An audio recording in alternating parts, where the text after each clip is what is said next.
This week, a committee most people have never heard of made a quiet decision in London. And with that decision, the son of Diana was told the state will not guard him on British soil. His children may now stay home. A family trip, announced in public only days ago, is suddenly in doubt. Think about that for a moment. The younger boy who lost his mother to a chase through a tunnel.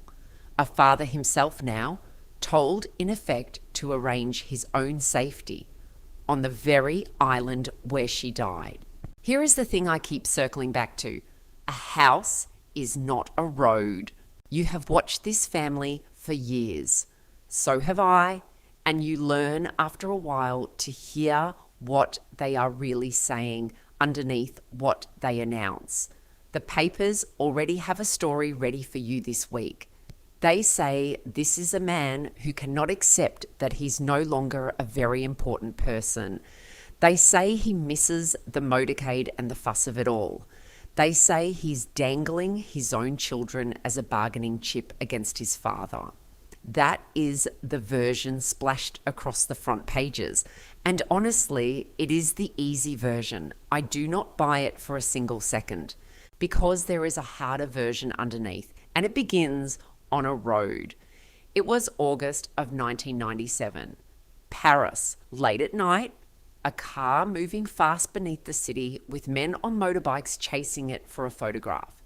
She was 36 years old. She never came home. 2 children woke the next morning without a mother. One of them was 15. One of them was 12. And the 12-year-old is the man in every headline you are reading this week. Now, let me remind you who she actually was, because time has a way of smoothing it all over. She was the one who reached out and took the hand of a dying man when the rest of the world was still too frightened to touch him. That was 1987, and it quietly changed how a whole generation thought about a disease. She walked across a field still sown with live landmines so that a camera would force powerful men to look at what they had done. That was the last year of her life. They called her the people's princess. It was not a marketing line, it was simply the truth. She belonged to the public in a way the palace never entirely forgave her for. And when she died, this country did something it had never quite done before. It stopped.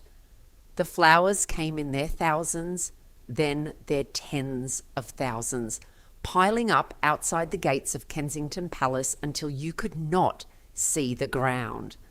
Strangers wept in the street for a woman they had never met. That is who we lost. That is the scale of it. And if you were alive that September, you remember what came next. You sat down in front of a television set. You watched 2 children walk behind a coffin in front of the whole watching world. You were not allowed to look away, and neither were they. You remember the flowers laid on top.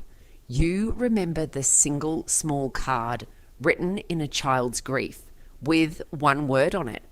Mummy, I have never once forgotten it. I do not believe this country ever has. So hold that picture in your mind because it matters far more than any headline this week. The boy who was too young to find any other word for that card, he is the man now fighting in his 40s to keep his own children safe on these very same streets. Now, I will always tell you what is mine and what is fact.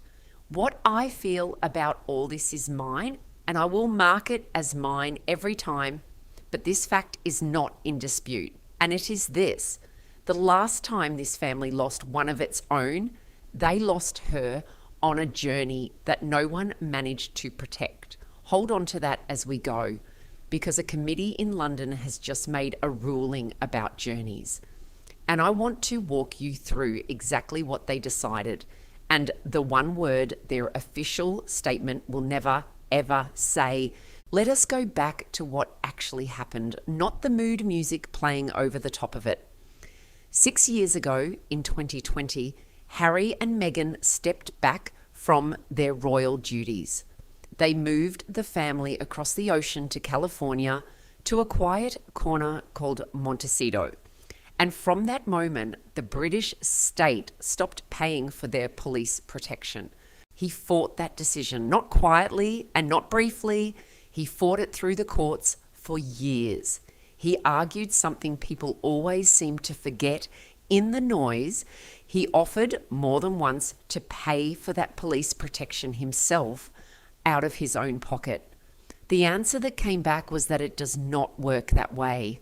You cannot simply buy the Metropolitan Police by the day. And in the spring of 2025, he lost the final appeal. What he said afterward has stayed with me ever since. He said he was devastated. He said, in plain public words, that he did not believe it was safe to bring his wife and his children home. He even said how sad it made him that he could not show his children the country he came from. He lost the appeal. He lost the guards. He did not lose the reason he wanted them. Now, here is exactly where the front pages and I go our separate ways.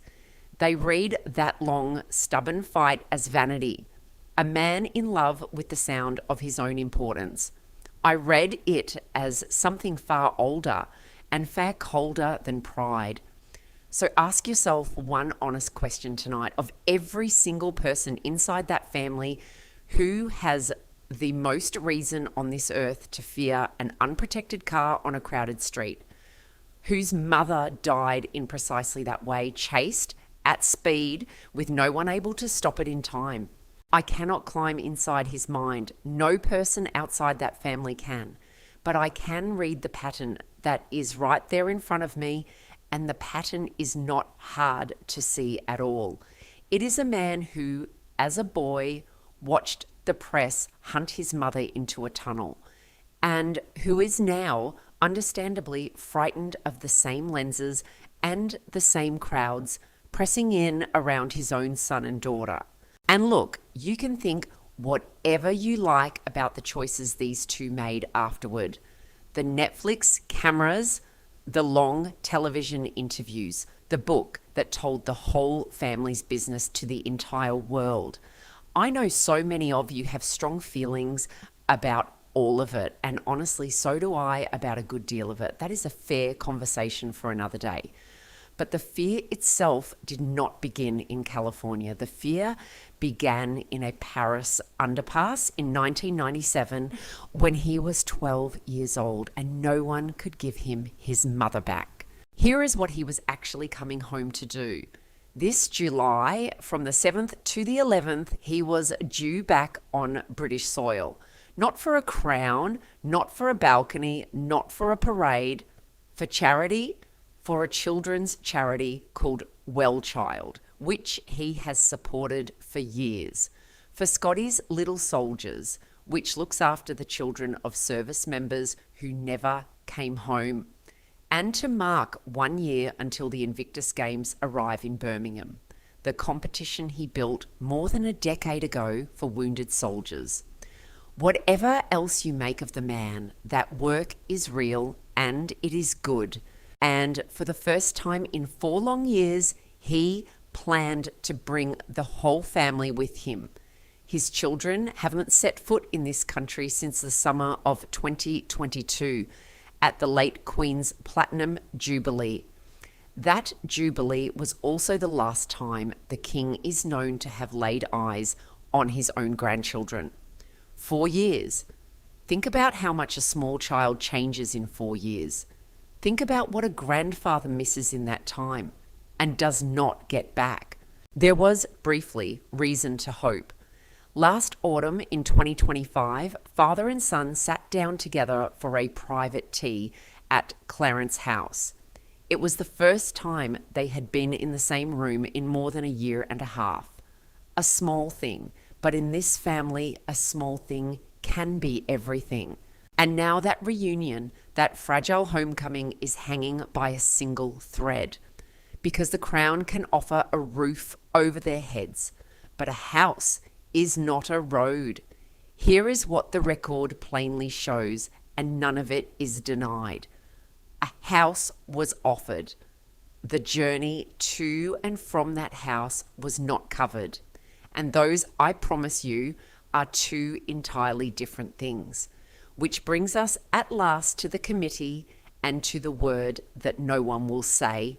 There is a body in this country called the Royal and VIP Executive Committee.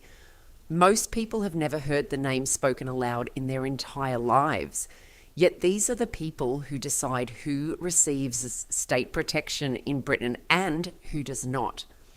They sit inside the government, not the palace. And according to the reporting this week, they have turned the family down for this visit.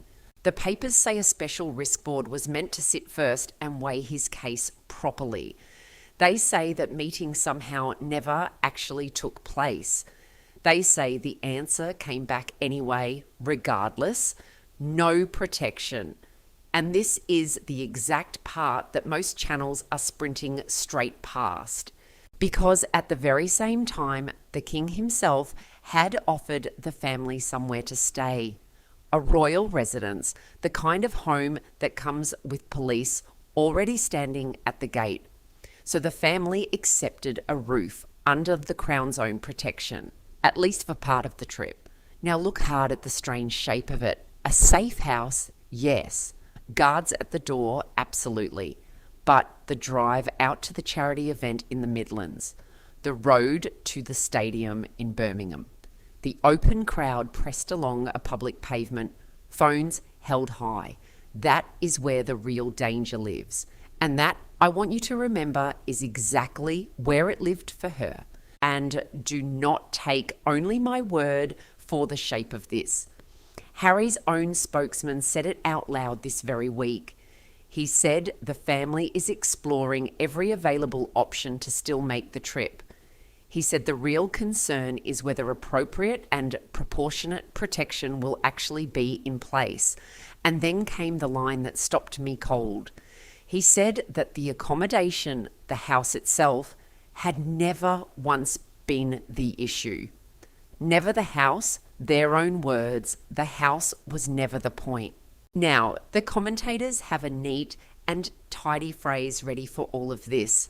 They say he's trying to pressure his father into acting, that he wants the king to cross a line and overrule a decision that by the rules is simply not the monarch's to make in the first place.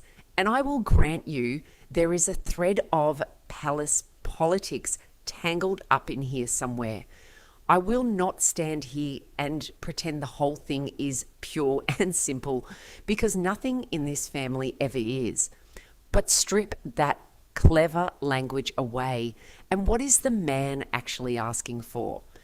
He's asking not to drive his children down an open road in the one country on earth that has already taken someone he loved on exactly that kind of road. That is the version the front pages want you to swallow whole. The vanity version, the spoiled prince version. Here is the version I cannot ignore, and believe me, I have looked at it from every side. He's not asking to be a prince again. He's asking to be a father who gets his children home in one piece. And now I want you to hold two pictures up side by side, because together they tell you almost everything about how this family works. For years, one man inside it had police protection officers walking beside him everywhere he went, around the entire world, into every single room he entered. That man is Andrew, stripped of his royal titles in the autumn of 2025, arrested this February on his own 66th birthday on suspicion of misconduct in public office, and released while the investigation goes on. He denies any wrongdoing, and the very officers who once guarded him are now themselves being asked what it was they saw over those years. The state guarded that man for decades. It will not guard her grandchildren for 5 days. Sit with that one for a good long while. So the question stops being who in this family deserves what. The real question is what this family already knows deep in the marrow of it about roads, and why not one single soul in an official statement will say the reason out loud. Because to say it out loud, they would first have to say her name. So let me say the thing that the official statements never will. The reason this argument cuts all the way to the bone is not status. It is memory. This is a family that lost its most beloved member on a journey that went catastrophically wrong. Not inside a house, not behind a gate, on a road, in a tunnel, being chased through the dark. Everyone inside that palace knows it. And everyone in this country over a certain age lived through it, right alongside them. So when the son of that woman stands up and says he is frightened for his children on British streets, he is not inventing a fear to win himself a headline. He's remembering one.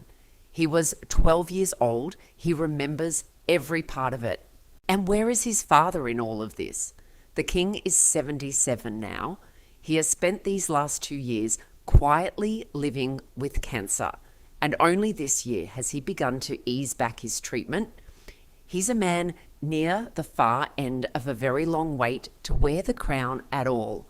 And the reports say plainly that this security decision is not even his to make. So picture that for a moment, honestly, a father worn down by illness and a son worn down by grief, standing on opposite sides of a locked government door that neither of them actually controls. There's no cartoon villain in that picture. There is just a family still paying the interest on a debt from 1997. Now, I am not going to sit here and promise you the king will sweep in and overturn the committee. I do not know that, and I will not pretend the future is already written for us. But I will tell you honestly what I believe is coming. I believe a country that once wept openly in its own streets for Diana will not, in the end, be able to stomach watching her grandchildren treated as a security afterthought. I think that pressure only builds from here, and this family has always eventually bent to the one thing the public simply will not tolerate. We have watched it happen this very year in real time, in front of our eyes. The public would not tolerate Andrew any longer. And so, piece by piece, it came for him anyway. The titles, gone. The grand house on the Windsor estate, gone. And then, on his 66th birthday, a police station. Parliament is now even weighing whether to strike him from the line of succession, where he still somehow sits 8th. Nobody on this earth ever believed that untouchable man would face any of it. And yet here we are. So do not tell me the tide never turns in this family. It turns. It simply takes its own cold and patient time. There is a reason her memory still carries this kind of weight. Nearly 30 years on, they still unveil her statues. They still mark her birthday. The institution that once tried to manage her still, quietly, schedules itself around her ghost. You do not do that for someone the public has forgotten. You do it for someone the public never let go of. And here is the image I keep coming back to, the one I truly cannot put down. September 1997. A coffin moving slowly through the streets of London. Hooves on the stone. A whole nation holding one single breath. Behind it, an old man, a brother, and 2 boys who should have been at home playing. And on top of that coffin, a small handful of white flowers and 1 card written by a child who had just lost everything that said, "Only mummy." That child is the man fighting this week to bring his own children home safely. Tell me again where the vanity is. I cannot find it anywhere. And here is the turn, the part that quietly reframes this entire fight. We have all of us, every single one of us, been arguing about the wrong thing. The papers argue about his status. The palace argues about precedent. The committee argues about the cost of a few officers for a few days. But none of that was ever the real question. The real question was never the house at all. It was always the road. No one here has to be punished. No one has to win, and no one has to lose. The lesson was already paid for once, in full, in a Paris tunnel, at a price this family should never have to be reminded of. And yet, here we all are in the summer of 2026, being reminded of it all over again. So remember where we started tonight. A house is not a road. It never was, and it never will be. Let me leave you with this, and then I truly want to hear from you. You watched two small boys walk behind their mother's coffin in 1997. You have watched them grow into two grown men who can barely say a word to each other now. So tell me honestly, if you are a mother or a grandmother sitting there watching this, knowing what took Diana from all of us, knowing exactly what a road can do, would you have brought your children down it? I read every single comment that you leave me, and I will be right here waiting for the next one.